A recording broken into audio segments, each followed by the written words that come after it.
We came, we saw, he died. Got to go back to my friend John Loeffler.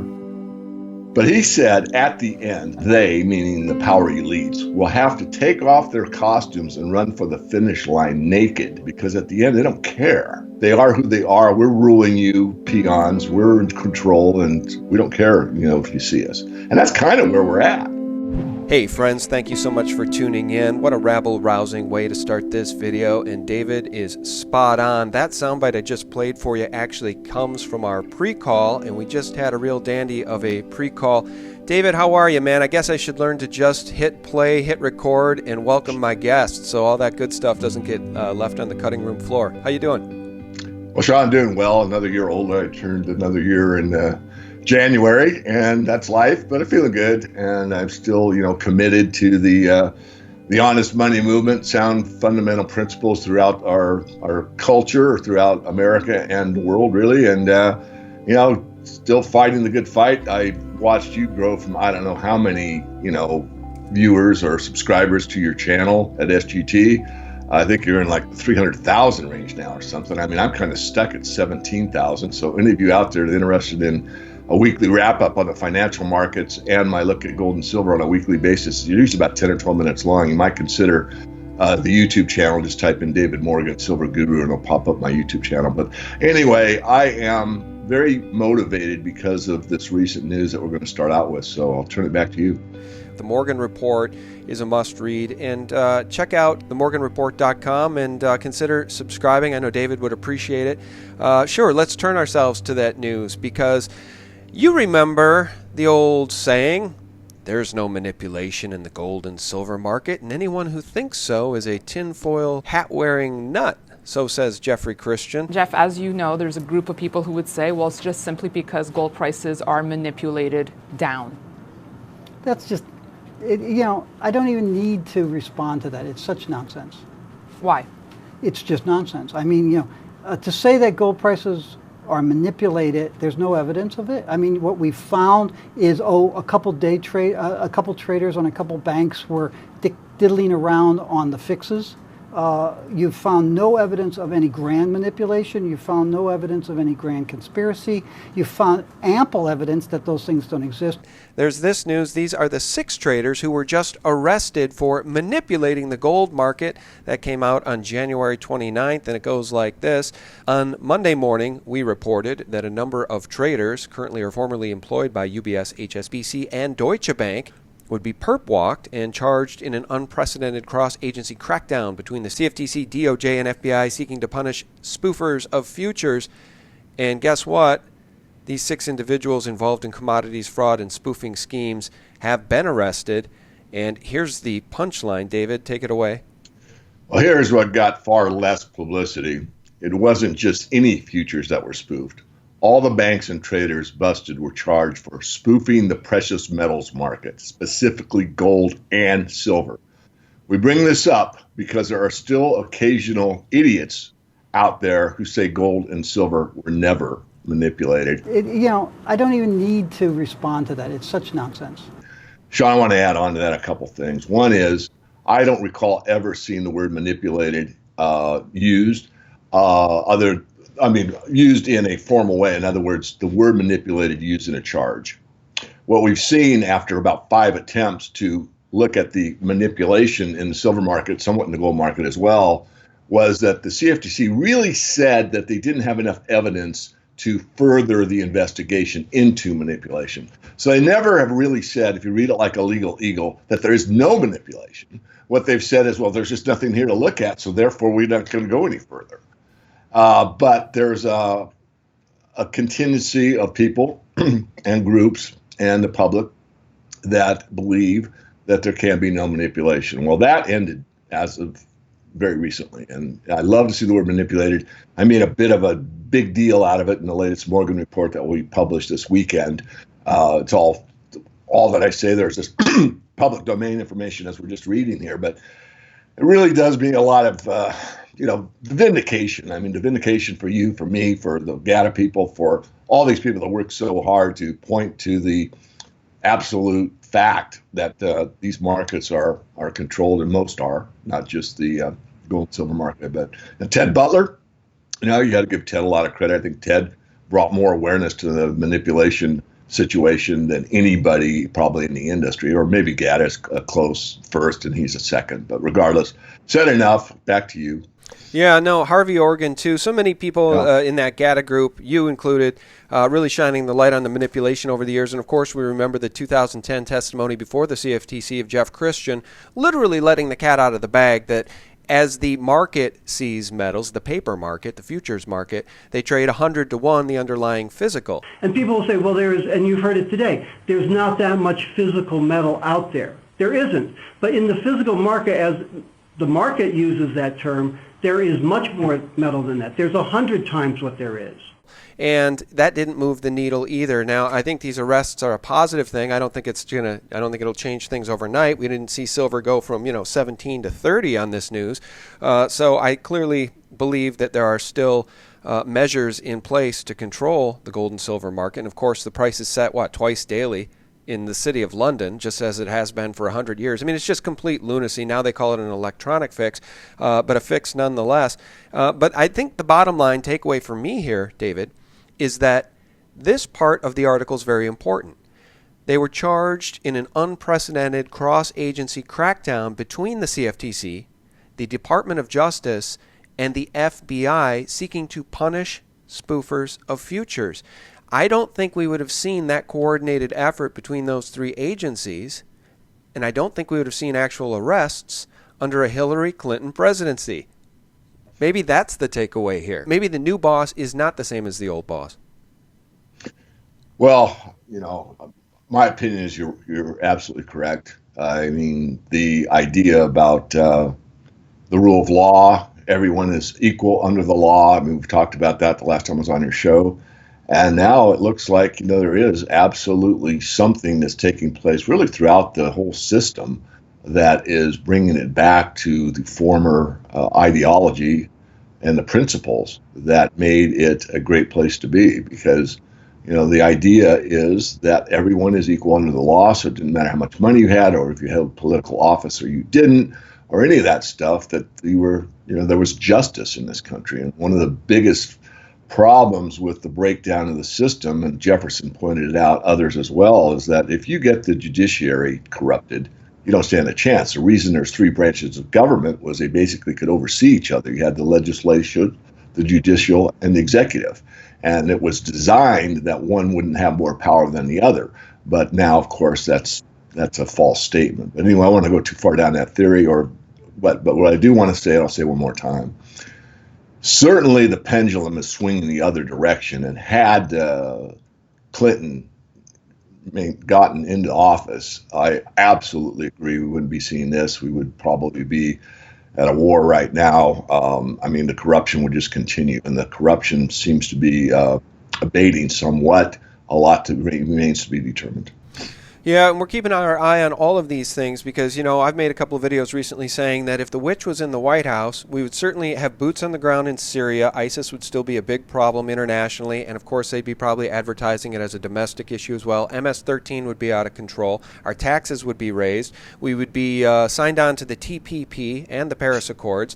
They'd be coming after our guns. So I do believe our cup is half full, but that's not to say that Donald Trump is our savior. Jesus Christ is our Savior. And, Christians know that. But it is very nice to have somebody in the White House who does, at least for now, seem to respect the rule of law, because the memo is going to reveal the treason from within the FBI itself to try to get Hillary elected and to cover up her crimes. And in the event that she got defeated, it will reveal their treason in trying to topple Trump. It's so much bigger than Watergate, it really defies belief, David. Yeah, if you go up an even higher elevation, you go back to kind of the beginning of this whole corrupt system, and you look at Mayor Rothschild purportedly saying, give me the power to control the money, and I care not who makes its laws. So you could have a very lawful system, whatever that means, and still, if you've got the banker class above the lawmakers, what have you got? You've got a situation that the late, great Michael Rupert said, unless you change the way money works, you really have changed nothing. So I keep that in mind, Sean, certainly not to take away anything you said. I think it's vitally important. I think we definitely, I feel better, I'm not big political type. I try to avoid it. You can't. It's there every day. But, just the idea that the pendulum is swinging back, my metaphor, is just a relief. I mean, for so many years, most of my adult life, from the Carter administration on, when you got the big new Brzezinski in there that was basically running things from their perspective, the elites and, the great American century and all this stuff for the New World Order just kept marching. Somewhat of a reprieve with Reagan, you could argue. But nonetheless, it just marches on. And here's somebody that's really, people that downplay Trump, I don't think are being objective. I'm trying to be objective. I mean, you have to look at what's being accomplished. And what's being accomplished is rather startling, to put it politely. Oh, I completely agree, and I'm just trying to do some math here. I did it the other day, and I mentioned this. They say that part of the Q anon drops have indicated that this was a 16-year plan to put the final nails in the coffin of the United States, the final 8 years of the 16 being Hillary being elected for 2 terms. But I've made the note that it's actually a far longer plan, and I'm backing you up what you just said here. You had 4 years under Bush Sr., the former director of the CIA, whose father was Prescott Bush, who, of course, was in bed with the industrialists that tried to topple our nation back in the 30s. We had 8 years under Clinton. That's Bill. 8 years under Obama. Oh, wait, I'm forgetting the 8 years under Bush Jr.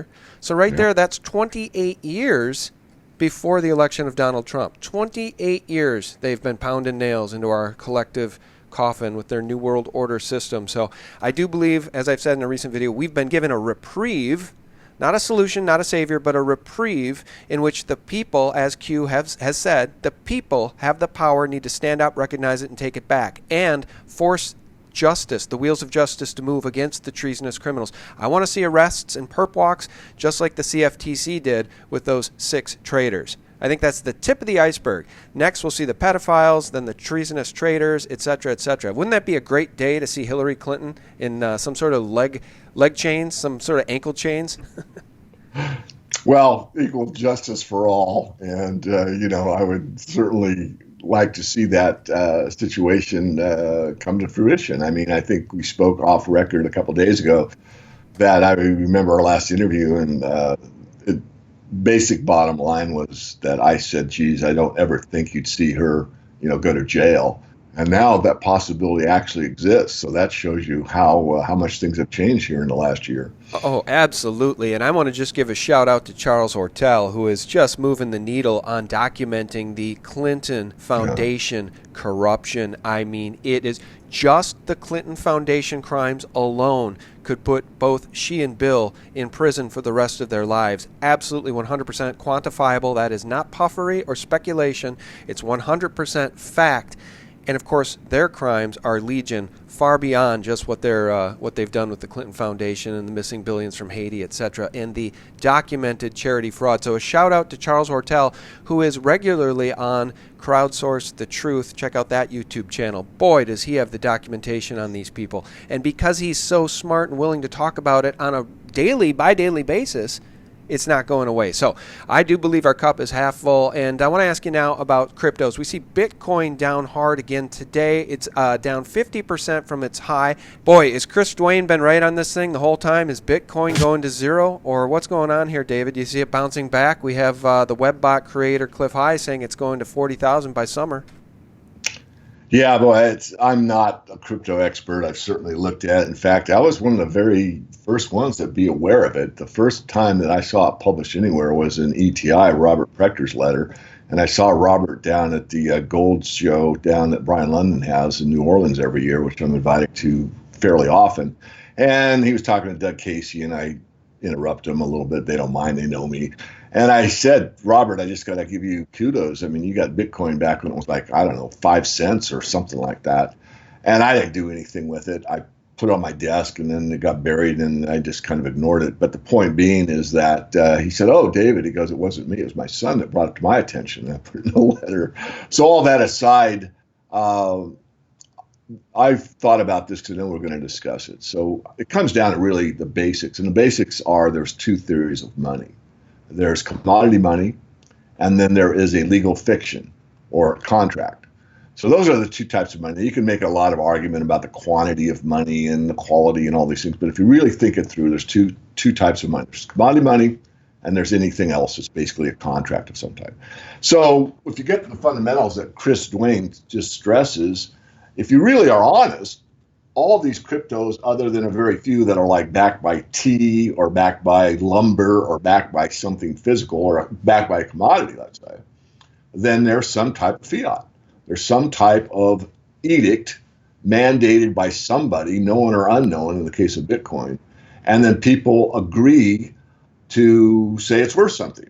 And then it's an open market, so people bid higher and higher and higher. Well, a lot of these people bid on something that intrinsically has no value. I'm not saying the Bitcoin isn't worth 9,000 something US right now. I'm not saying that. What I'm saying is what's the intrinsic value of it.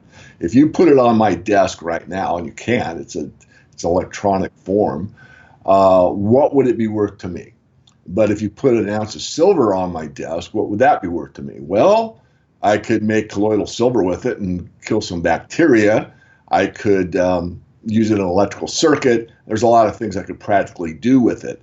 But nonetheless, that's it. So we're in a place where we have got to understand that you're on one side or the other.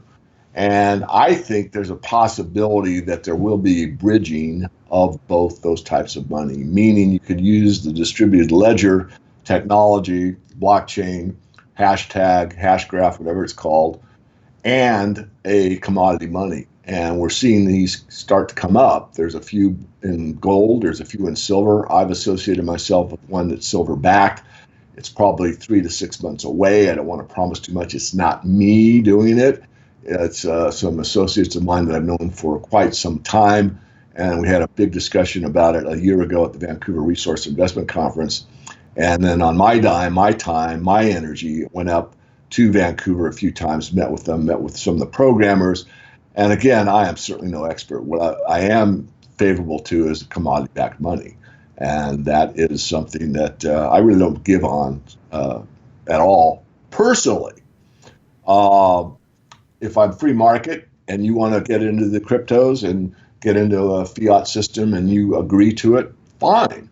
I've only written one public domain article. I still stand by it. It's called My 2 Bits About Bitcoin. You can type that into Google, My 2 Bits About Bitcoin by David Morgan. Read the whole thing. There's a very pertinent paragraph in there that I'll bring up right now, and that is that governments hate competition, or really bankers, because governments borrow from the banks, as we really know. Nonetheless, governments hate competition, and if this becomes too competitive to them, look out, something could happen. And of course, it's happening. There's banks that are saying if you deal with the crypto, we're closing your account. And, all this going on. So this has been a very interesting story to me. I've been kind of off on the sidelines watching the whole thing and see it develop. And, I know Cliff High. Cliff has been very good to me in many ways. In fact, before the interview, I called him and I said, enlighten me, because I'm a good thinker, but not the best. You're a pretty powerful thinker. I think everyone that's ever watched one interview of Cliff would probably agree with me. The point I said, what about this electricity thing, like Chris Duane brings up? And Cliff pointed out something I hadn't thought of, and it was that the technology in the computing sphere could get better and better, meaning that it wouldn't take as much power. So, Chris's point about it taking so much electricity to, mint or to mine, I should say, the last Bitcoin would be astronomical. And that's based on today's technology. Now, I'm not agreeing with Cliff and I'm not agreeing with Chris. I'm just pointing out that the technology could change. It might not take as much electricity. Everything that I've seen about Bitcoin, for me personally, I'm not interested in it. I am interested in the technology, and I am interested in what this may bring to the fore. But it's really not anonymous. If you really want an anonymous currency that's been around for thousands of years, you got to look at the precious metals. Yeah, that's funny. I was just thinking the same thing. The precious metals are anonymous, and they want to move us to a cashless society. So the last thing that they would ever want, when I say they, I mean the powers that be, the banksters, the Rothschilds, the Rockefellers, the people that own these central banks, the last thing they want is us to be able to transact between ourselves privately. I think that has been the lure of Bitcoin and these cryptos, is that it has, I think, made that promise, and its potential that there are cryptos that are completely private. I think Monero might be one. There are some others.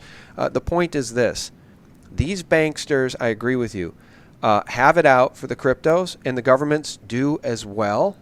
And case in point, I think it's very ironic that the CME futures for Bitcoin launched in mid-December. I think it was December 17th or 18th. And of course, the CEO of the CME, Terry Duffy, was absolutely foaming at the mouth, in the weeks running up to that launch, saying it will give investors the opportunity to short Bitcoin. And look at the chart of Bitcoin ever since the CME futures launched. It has gone off a cliff, and you see these big red nosedives on a regular basis, and we never saw that before with Bitcoin. It just speaks to the criminality, in my opinion, of these banksters, that they could manipulate something like this with a cash-settled contract. Again, isn't that the punchline, David? They never deal in the physical. Exactly. No, I mean, I was going to add one of my corny statements, how rare, like how have we ever seen that before? I mean, it's obvious that it happens all the time.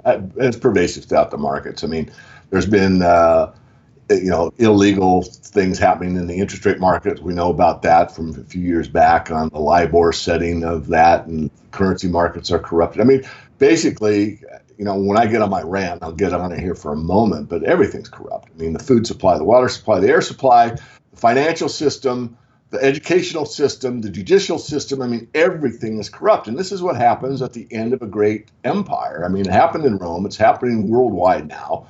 And it's something that you have to wake up and deal with it. And that doesn't mean that we have to, use it as an excuse. In fact, from my perspective, a lot of the banking community absolutely thoroughly knows what's going on. Same with the brokerage communities.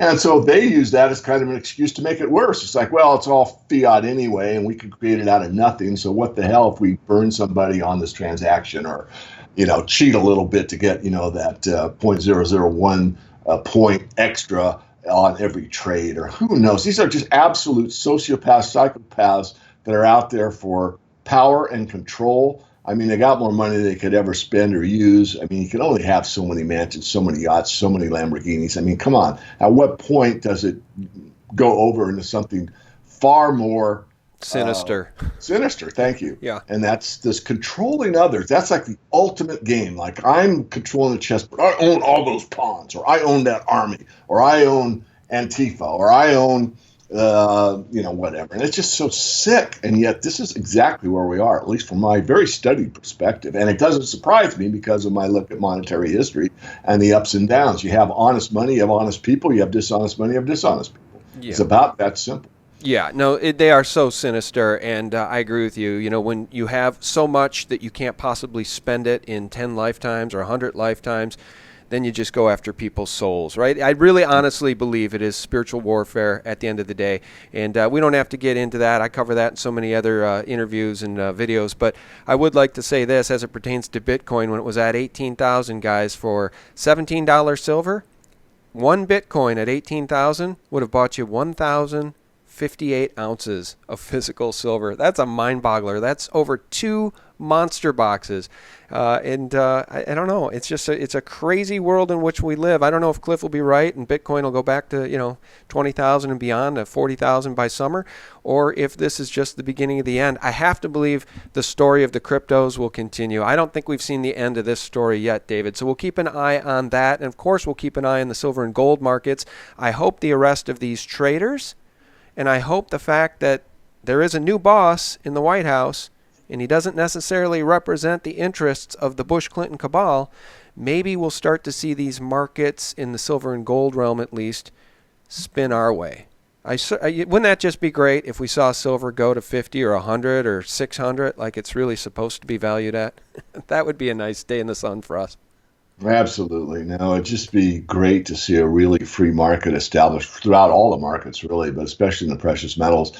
With what we started your show with about on the Zero Hedge article on these 6 traders, as you said, I agree. I don't think it's going to be an instantaneous change, but once they get rid of spoofing, or at least people will think a little more about whether they're going to do it or not, then the next thing to go after is these position limits, which already exist, and for the CFTC to crack down that you can only hold such a large open position, because they just have ignored that for years and years and years. So it's definitely, and I don't know the exact quote, but I love it. It's from Martin Luther King, that the moral arc of the universe is very long, but it bends towards justice.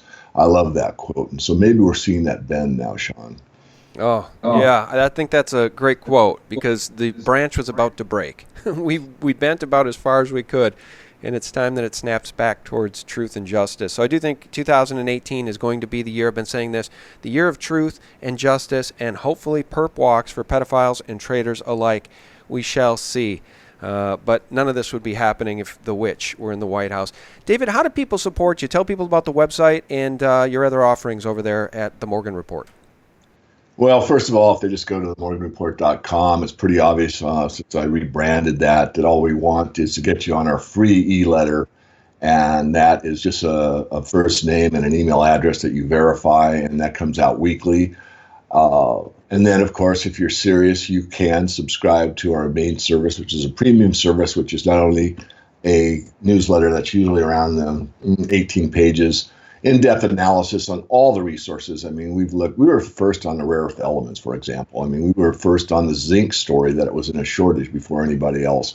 We look at all the metals, precious metals, base metals, energy metals, rare earth elements, you name it. The only thing we really don't look at much is the energy sector, which is oil, coal, and gas, although even there we've dipped our toe in a couple of times. So we've made money, molybdenum and lithium and all these things that people talk about. So I want to make that clear, because I love silver. I still think it's very undervalued. I think it's the best place for the average person to invest in, as long as they don't go overboard. But nonetheless, there's so much to the resource sector. So we've done actually fairly well over the last year, even though silver's gone basically nowhere, and gold was up, I think, 11% for the year. But people forget that silver was like the best performing asset for year over year for quite some time. And when that was happening, I, maintained my demeanor. I, like a good quarterback. I won't reference anyone particularly. I didn't get too high when things were high, or too low when things were low, but they've certainly been low for a while. So I've overtalked it, but I want to read a little bit of. So if you get on the Morgan Report free list, I'm going to be talking about this silverback cryptocurrency. My paid members obviously get more information than anybody else, but then I'll be bringing it to the free list as well. There's an opportunity to get involved in this, but that is a very high risk proposition, and I don't want to twist anyone's arm.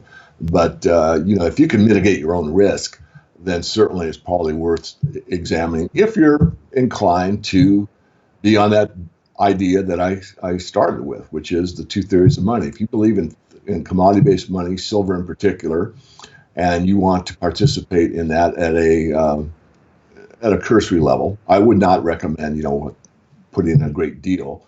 And lastly, Sean, before I forget, I made this promise to a friend of mine here in town on the remonetization of the metals. There is a friend of mine here in Spokane that has got a precious metals backed debit card. And I spoke to him yesterday before the show, because I really want to do my homework for everybody involved, yourself and all your listeners. And it's now an asset-based debit card. So you can asset-base it with gold, silver, platinum, palladium, iridium, or the main cryptos, Bitcoin, Ethereum, Litecoin. I don't know them all, Sean. You know more about that than I do. But any of those you can use as a basis to back your debit card. And that's something that I want to bring to the fore. So before I forget, if you're interested in that, just send an email to support@themorganreport.com. That's support@themorganreport.com, all one word. Just say you're interested in the asset-backed debit card, or put debit card in the subject line, and I will put you in touch with the founder of this asset-backed debit card, and I'll get you more information. Okay, that's cool. That's actually very interesting, and it sparks a thought. We got to wrap this up, but when we were talking earlier about the banksters and their goal to enslave humanity, and they already have more money than they could ever spend, what you just said, this asset-backed debit card, appeals to me because everybody uses their debit cards and their credit cards in transactions. They've already moved us to a cashless society, and because they're so damn sinister and brilliant, they get a 2% roughly rake on every transaction. Think about this, you guys. Every transaction on a credit card or debit card every single day around this country, and in fact around the world, results in a 2%, roughly 2% rake to these criminal banksters, just for the privilege of using their criminal system to pay for your gas or your groceries every time you use a debit card. All right, so what was that email? How do people find out about the asset-backed debit card? Yeah, just write an email. It's going to be very brief. You don't have to tell me your life story. Please don't. I don't have time. Just it's support@themorganreport.com. Okay. Support@themorganreport.com. Just say you're interested in asset-backed debit cards. There's no obligation. I don't get a kickback. I'm doing it as a public service. I think that, and I'm going to go one more thought experiment, and this was brought up by the silver-backed crypto. And this is a fantasy, but nonetheless, just think, well, you said, well, how do we take back the power? Well, if money is power and we take back the money, then we've got the power in the people. Wow, what a concept. Just think if there were 1 million people out there that contributed 100 ounces of silver to this project. That would be 100 million ounces of silver. That might put a dent in their game. So I'm not saying it's going to happen. I'm not even suggesting it could happen, but I am suggesting we got to think about how we get the power back. As again, to follow up, and thanks for letting me just ramble. Look, like Michael Rupert said, unless we change the way money works, we've really changed nothing. We might get our laws back. We might have a more fair playing field for all involved on America, regardless of race, color, creed, or any ideology. However, if the money powers are still the money powers, how much have we really changed? I think that's the thought I'd like to leave with, Sean. Yeah, 100% agree. Yeah, they have been our source of much anguish and pain on this planet forever, and silver and gold in physical form are certainly a great way to go. What was that? Was that a Libertad? Well, this is roughly a shekel. Chris Dwayne minted these years ago, and I gave so many out for free for people at shows. I own them down. I only have 2 left, but I don't know how well the camera will pick it up. But basically, it's 40 of those was the life of Jesus right there. Outstanding. Yeah, that comes from Chris's Silver Shield collection. Right. Still good friends with Chris. He does a great job. And we'll keep our eye on all of this stuff, guys. Truth is not always so easy to discover when we live in a time of universal deceit. So we bring on the best people in the world to try to have conversations to root out the truth. And today's guest has been David Morgan. Visit him at themorganreport.com. David, thank you so much. Sean, thanks, man.